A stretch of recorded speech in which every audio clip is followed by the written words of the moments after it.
This week we're with Dan Patrick, the owner and driver of Samson. Dan has been in the industry from the very beginning, not only as a driver, but as a builder as well. When Dan's not on the road, he's in Circleville, Ohio, building trucks for his competitors.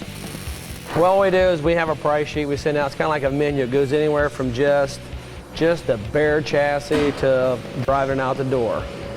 We've got customers where they've left here and going to their first show, so that's, if we do a turnkey truck, we'll set the truck up, we'll get everything, and it takes us as long to put a truck together as it does to build a truck. I mean, there's just a lot of pieces, so. And we've got a very high success rate. Anybody that's bought our trucks have usually come back and bought the second one. So, over 600 feet of tubing has to be precisely measured and cut to make each chassis. Gary will he'll cut all the pieces, the lengths, then he'll notch them all. Like right now, there's enough stuff in this carousel for 5 trucks. Because we do like 5, when we're cutting pieces, we try to do 5 at a time. And we do 5 to 7 trucks a year. So, but our record is 17 trucks in 17 months. As you see, we don't have AutoCAD here. We don't have a designer here. All of our stuff is we make patterns. We make a part, and the reason those are on the floor is they just haven't made it to the wall yet. And this is the wall. These are patterns for roll cages. It depends. We've got 3 different styles of roll cages. We have a small one for like cars, things like that. We have a mid-size for like Dakotas, S10s, and Rangers. Then we have a full-size, which fits all full-size trucks. But these are just pieces for the cab and the shock towers. All these are spacers. When we build a frame rail, when you saw the frame rail stacked up, we build them here on the table. All the pieces are cut. Then we actually, we used to in the old days just measure it and spent 2 days squaring it all up. Now we have all these tubes are just cut to length. We make sure we get the center tube in. We call that, our basic tube. There's 2 tubes in the truck that are so critical in being in the right place because everything they're built off that. So these are all spacers when it's on the table. Then when it goes up and we start putting cages on, then we have alignment bars. It's crude stuff. It's not high tech by any means, but it saves us a lot of work and a lot of time. So if we sold the business isn't worth anything, but the patterns are worth, that's the business. Same way with this is a fixture for when we make the shields to go around the rear end or the pinion shields. That's a fixture to build rear end housings. Everything here is, we make fixtures. If that way we can mass produce stuff. Precision is key when making a Patrick chassis. Measuring here is like I said earlier, my customer, they want a good product and that we base that on. At any of our chassis, you can look through the chassis and the bars on the right side match the bars on the left side. Our tolerance level here is 0 when it comes to measurement on putting tubing in. We've learned over the years shortcuts here and there, but for the most part, if we start off, if we've got the main bar in it, if it's an 1/8 inch out, down the road, it's going to bite us in the butt, and it's going to be a 1/2 inch off. Then, our customers aren't going to tolerate that. First of all, we're not going to tolerate it. There's times when I put something in that I think, well, I can live with that, and I can guarantee you within an hour and a half, it's cut out and we change it. That's just my personality. I'm anal about that stuff. So I know what if I buy in a truck for me, this is what I want, and that's what I want my customers to have. When choosing between building and racing, Dan has a hard time deciding. I enjoy it all. The racing gets me out of here. Then when I get burnt out there, I can come back here. And again, it's getting into zones like when we're really flying here, we really enjoy building them. But it is hard sometimes to balance between builder and driver. There were years that I let the truck kind of get away from me because I spent so much time here, and I've always been a one guy hands-on. So if there was to be a legacy after it's all over, I guess I would want to say, when people bring up my name 20 years from now, that I built some really great stuff. That would mean more to me than saying, you know, if I won championships, things like that, because I put probably more of my soul and heart into building than I do the racing part. When putting that much time and devotion into each frame, it's tough to let them go. It is hard to see them go out there and get trashed when you spend all the time on them. But after a while, you learn to let them go. Like kids, you let them go out. It's like dressing them up to go to prom, and you find out they went out to a cockfight and got beat up. When we return, we'll see one of Dan's recent industry innovations.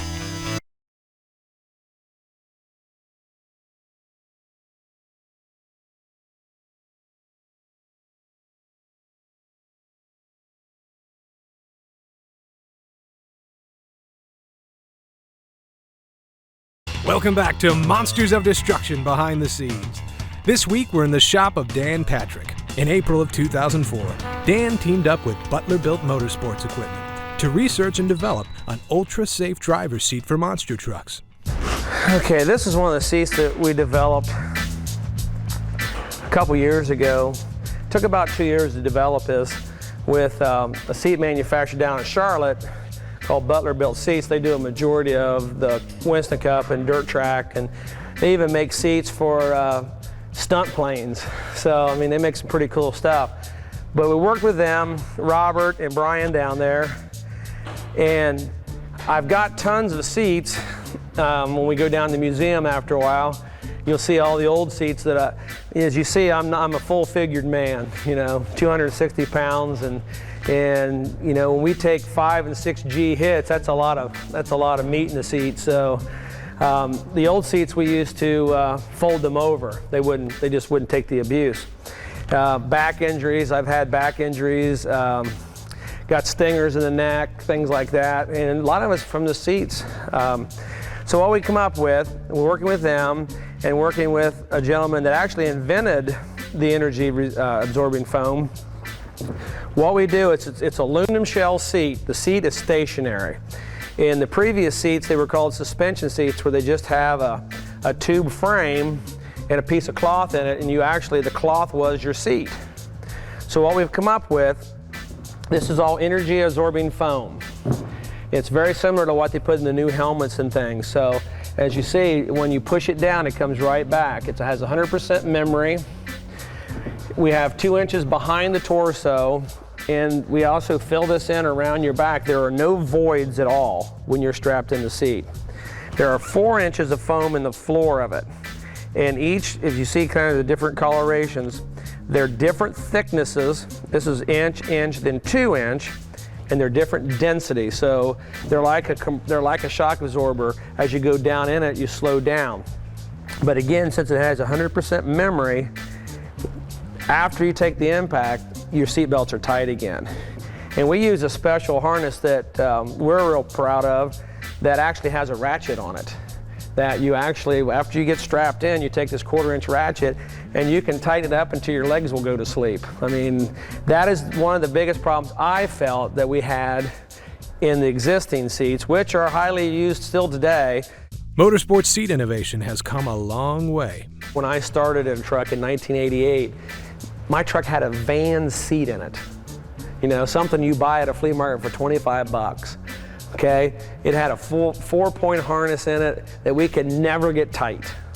I would have somebody, when we had open doors, would just literally hang on the truck trying to get me tight.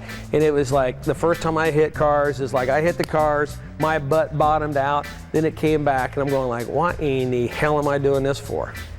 So, and we went through we went through the evolution of seats. You know, we started out, everybody had a van seat in it, okay? The next thing was what we called a Ford Motorsport seat, which basically was a Mustang seat. You know, they had lumbars in them, and they were tons better than what we had. Then, in the late 80s, we jumped into the suspension seat, which was the Beard seat, and it was great, and it has been good, but this is the next step. At $950, this new technology does not come cheap. The guy says, well, I can buy a seat for 300 bucks. I can buy 3 seats before I have to buy one of these, okay? And they don't buy this seat until they've bought 12 of the others. So, I mean, and I understand it. It's $300 is easier to come up with than $1,000. In the industry, we've only sold about 20 of these seats since we developed them, but I never developed the seat for mass market. I developed the seat so I could continue to drive longer. If you buy one, you'll definitely get your money's worth. These are custom made, okay? When we sell a seat to a customer, we have about a 4 or 5 page thing that we email them to them or fax to them, and it's like a driving suit. You measure everything. You measure your calves, you measure the length of your leg. I mean, it's like when you put on a brand new pair of leather gloves, how snug they are. That's the way this thing is. When you're in there, you have this sense of relief because you don't move. A lot of injuries happen is when you land and your butt moves. When your butt slides down in the seat, it rolls your back. You know, your back's like this, then when you slide down the seat, it does this. It's when you start getting back injuries. We also have, I have in mine, I have a air lumbar that goes in here. So once you're all done and everything, you can pump up the lumbar and it fills what little voids are left. Like I say, when you're strapped in and you've got it ratcheted in, because Lindsay uses the same harness that we use, the thing is and my performance has picked up because you can concentrate on driving the truck. You know, you're not worried about it. You know, if I take a hard hit, am I going to slide out of the seat or slide down the seat? Am I going to, you know, what's coming? My number one goal here is to make trucks that the guys don't get hurt in. When we return, we'll see why being on the road isn't always easy for the family.